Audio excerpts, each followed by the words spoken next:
This is a virtual reading of Conspirators, To Each His Own Agenda by Mag Gupta.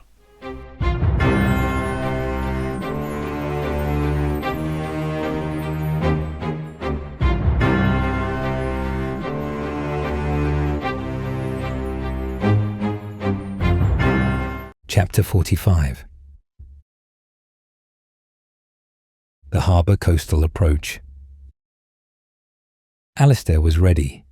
He had a fleet of 20 ships, and they had been making their way from seaward carrying the majority of his army. His ship was the biggest, just like Aquila's. The Prince's Wing. It was the only one that was an attack ship, all the others having gone to Mistnir. After a full night's sailing, they were at the shore to the harbour city. Alistair had taken an unusual step in his campaign. He had donned the armour of the High King, left in the seaward armoury after the last High King was killed. It was a purple and golden ornate set of plate armour with the silver fountain of the capital embroidered in true silver. As far as anyone who saw this was concerned, he was proclaiming his right to the throne, and to an outside eye, he already was king. As if in an attempt to salve this, he wore the prince's helm of seaward, a great white helm that covered his entire face, aside from his eyes. Unlike most helms, the eye hole was stretched almost from one ear to the next, allowing for full visibility. Despite the fact that his ship was the largest, he only had 250 men with him. They were his personal knights of the court, the wardens of the Mare Turim, made along the same form as the guards of the citadel, only it was their directive to fight for the prince and no other. He was fast outstripping the rest of the fleet. The transport ships were loaded to full capacity with thousands of fighters each.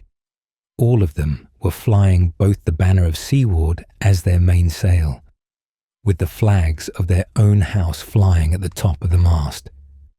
Barani stood with her shield maidens and other soldiers, dressed in her black leather armour, with her chest protected with an additional small sheet of chainmail. Despite her public opinion in feminine superiority, she did have men in her legions, and her chosen captain was standing by her side. Legionary Captain Vitalian. He was a heavy-set man who was known for never taking his hand off of his blade while in the presence of his allies. He had his hand on his dagger even now, allowing his sword hand to hold onto the rail of the ship. Baranis took a vial of black liquid from one of her ladies in waiting and drank it in one gulp. "Liquid luck?" her commander asked, in a gruff voice.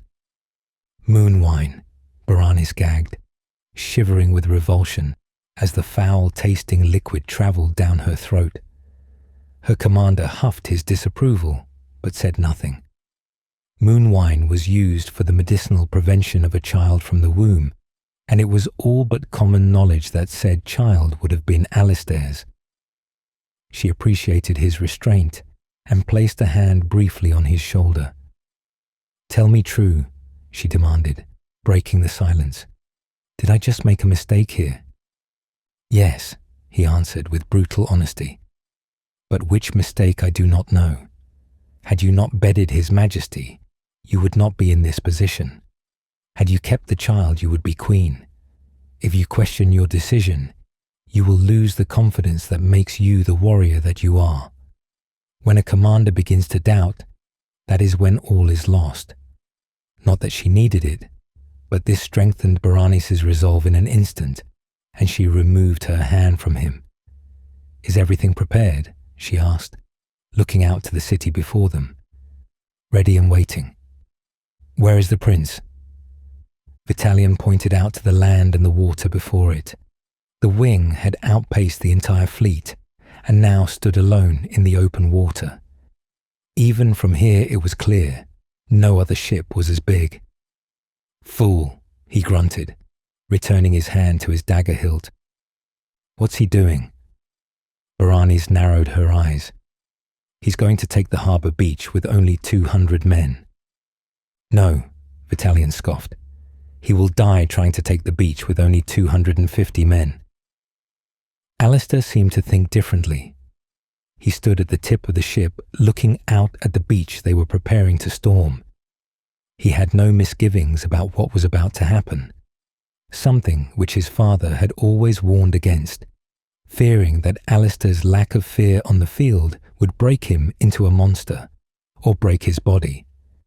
Alistair had always countered that he would rather be a monster than a coward, and had proclaimed such openly at court, which had always been met with appreciation from all parties. His decision was rash even by his standards, though. He had gone against his word in every way in this battle. He was leading the charge, the right of which was clearly Pillimore's. He had also not arranged this with his officers beforehand, making the impulsive decision to rush into battle without aid. The commander of his knights called to him from the deck of his ship. "Your Majesty?" "Peace, Commander," Alistair exhaled, not turning his head. "I am not king yet." "Yes, your Maj, my prince. The men are concerned." "As should all men be before they do battle," Alistair said calmly. "Should we not wait for the rest of the army?" This turned Alistair's gaze. He looked back to examine the fleet of ships lagging a considerable distance behind. "No. We will land and advance up the beach and eliminate all resistance to allow our ships to land safely." "May I speak freely, my prince?" "I know what you would say," Alistair smiled down at him. "What hope can 250 men have? But we are of Greek blood.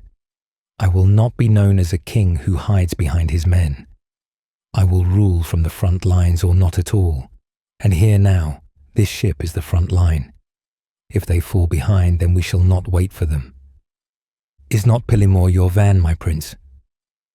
"My decision stands," Alistair commanded. "Battle calls, I will answer." "As you wish, my prince." Alistair smiled and turned to face into his ship. "My lords," he called to his men. His knights all stood to attention on deck. "My father taught me that the best words can win a battle before it begins, that the best leaders in the realm can raise men beyond that of any mortal champions. So let us be raised up like the sun and take this beach. You are the finest men in all the realm, and today I fight alongside you, rather the army of thousands behind us." The men appreciated this and thumped their spears against their shields. "Never forget that.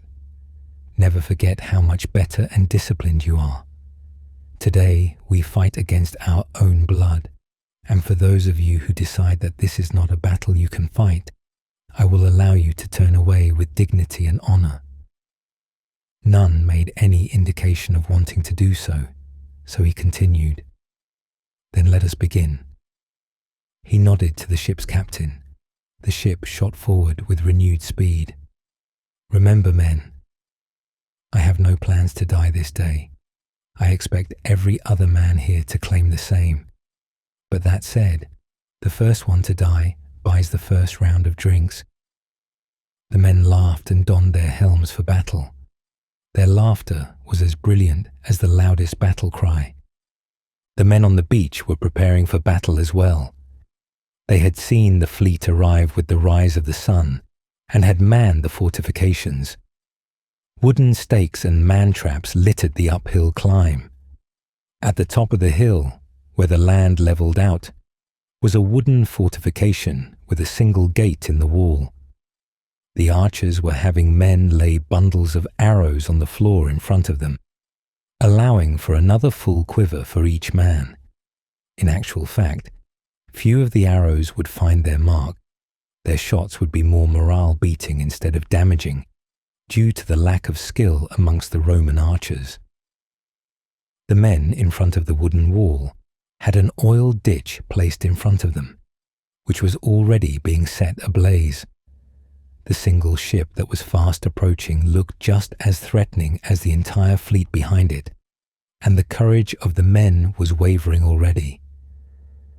The commander of the garrison, astride his white-armoured horse, unsheathed his sword and held it above his head.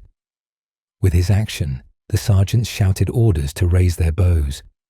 The men obeyed, ignited their arrows and aimed. The wing hurtled towards the beach and the ram cut through the sand and rocks until it was deeply embedded in the shore. Alistair took the impact and picked up his shield. Many men made to leap off of the ship first, but Alistair didn't wait and leapt off the ram instead of the side rails. The arrows were released and the sky was filled with flaming light. Alistair raised his broad shield over his head and ran forward to clear some space between him and the ship. 4 arrows thudded into the wood. Leather and metal and many more scattered uselessly into the open ground around him. He spun his shield around so that the flames could not heat his helmet and threw a spear with all his might at an archer at the top of the first set of ditches. The man was fully impaled and was knocked backwards to the ground. His only throwing spear was gone, and he now resorted to his long spear, held in his shield hand. The men had now disembarked and rushed to protect their prince. They closed their shields around him in a solid shield wall, with Alistair in the centre. No one was buying the drinks yet. Another volley of arrows crashed into the shield wall, but to no effect. The wall picked itself up and began to advance up the beach. The next volley hit, and 4 knights on the flanks were slain. The wall closed ranks again and then raised their throwing spears. On Alistair's order, they threw and then retreated behind their wall. They waited for the next volley and then they broke away. The knights rushed at the front line of fortifications and tore past the wooden stakes as if they were not there at all. Alistair brought his spear down on a soldier and swung his shield at another, the sharp pointed edge cutting the man's throat as easily as a sword. The knights pushed forward effortlessly, throwing men to the ground and taking their lives without hesitation or bother. Pillimore looked forth from his ship, watching Alistair take his charge. He and his soldiers were the vanguard, so he should be leading the attack, not Alistair. He growled, fingering the handle of his brass and silver halberd. The men were rowing to the point of exhaustion, and the fighters were all but ready to leap off the ship. When the ship met with the shore, they threw themselves off while the ship was still moving. Their kilts flew up while they were airborne and momentarily revealed their extremities until they hit the sand. These men were massive. Pillimore was a huge man, but set against these men, he simply looked tall. All of them were armed with huge 2-handed swords and scythes. The archers launched a fresh volley of arrows against them, but there were many more of them here than with Alistair, and those who fell were quickly replaced. Pillimore rushed the front lines with a roar that shook the battlefield and crashed straight into the front lines, sending many a man flying into the air. Alistair was far ahead by now. He swung his spear over his head, bouncing it off the blades and shields of the soldiers, attempting to waylay him as if the weapon was paper light. His form was perfect, and each of his strokes found its mark as if some greater power was guiding his hand. Deflect, bash, stab, deflect, bash, slash. Foe after foe fell to his might. He was a force of nature, causing more death than all of his other knights put together. It was here that he was earning his reputation as the best swordsman in the kingdom. The fortification loomed above them, but the garrison commander stood in resistance against him. "Get down here, you fools," he shouted to the men on the wall. In this instant, Alistair knew what sort of man he was. The only way that reinforcements could arrive would be through the gate, and if the gate was opened, Alistair's men would simply storm the beach without restraint. This was a man more interested in his own survival than the safety of his city. The men, however, followed his order, and fresh companies of troops came through the opening gate. Alistair called to his captain to cover the flanks and rushed straight to the commander. One stroke to one side, one strike to the other. 2 men fell before him. He sliced down, a low blow to a sergeant's leg, and then kicked off from his shield and leapt into the air. The commander raised his sword uselessly in his defence, and Alistair's spear point sunk into his shoulder as easily as a knife through water. Alistair kicked him off of the horse and took up the saddle. He raised up his spear to signal to his troops. It took him a moment to realise that the army was already chorusing his name with celebration. Alistair smiled for a moment, and then charged his horse into the lines of infantry flooding through the gates. His horse was cut out from under him in an instant, as he expected, and he skidded to his feet, his spear discarded. Several soldiers sought to end the civil war in an instant, but with a dance-like flurry of his sword, Alistair bested them all, forcing blow after blow away from him and preventing a single blow to impact against his armour. Finally, Alistair stood victorious and followed the army through the gate.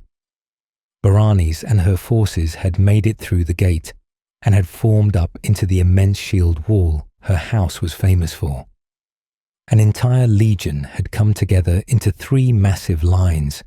It wasn't the orderly shield wall the Falthor or the Fountain Legion has assembled, but a wall of wood and black metal with vibrant colours and patterns. They were clashing with the front lines of the city defenders. In the distance, they could see the other 7 legions waiting outside the city, watching the beach defenders be slaughtered by the shield wall. Baranis was in the centre of it all, her axe caped in blood and her silken hair flying in all directions. On her word, the shield wall opened and several hundred men fell through the gap in the lines and were slaughtered by the line behind them. The second line moved forward a dozen paces.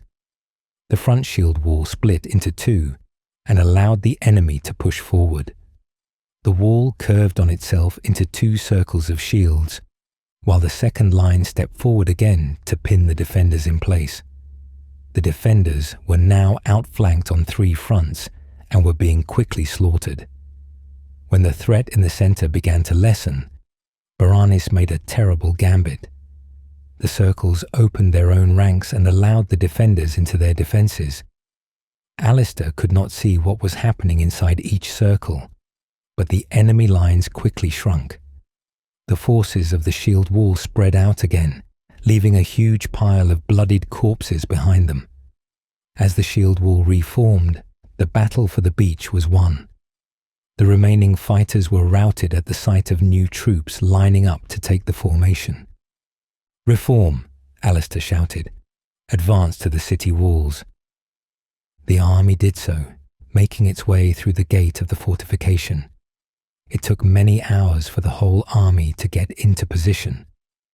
Though this army was not of the typical kingdom military with heavy artillery and rigid battle formations, it still took a long time.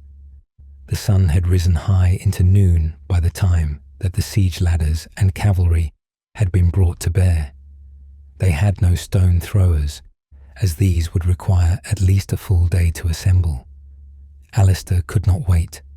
The city must be subdued, and he must reach the capital with Falthor, or else the world would be undone. He had abandoned a foot position in favour of his great stallion, who had been kept on the wing. It was a great black destrier, whose coat was so perfectly black, it had been deemed blacker than night. The armour he bore was of a similar design to the king's armour, but instead of the silver fountain, Alistair had imbued the outline of immense bird wings in midnight blue against the black, giving his horse the impression of being a Pegasus. When the army was at last assembled and at the city walls, Alistair ordered a halt. He and his legionary commanders took leave of the army and stood before the city gates. The defenders on the walls had all knocked their arrows at them, and they stood under deep threat of being pricked many times over, though none had their bows drawn. "May the defender of this city come forth," Alistair called up, "to face a king's justice." Pilimers let out a laugh and a smirk, but Alistair maintained his posture. The challenge was made, and all they could do now was wait. Wait they did. The governor of the city made no attempt to rush to meet them. It wasn't long before the archers lowered their bows to simply avoid their arms growing tired. The day was ebbing into the afternoon when Alistair addressed the city again, not to the governor, but to the soldiers on the walls. "See now," he shouted, urging his horse forward and prancing his horse along his battle lines. "Your commander is nothing but a pale imitation of a child playing at war. When faced with a true foe who will expose his falsehoods and his corruption, he reveals what he truly is. He hides behind his title and his hoarded wealth and sends you men to die for him. Why should you die for a man who will not even show his face in support of you? I call upon you to make a choice. Lay down your arms and surrender to me.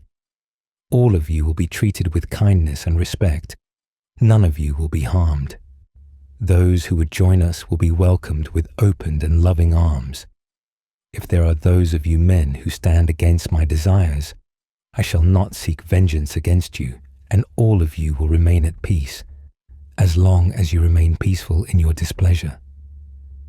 He stopped back where he had started.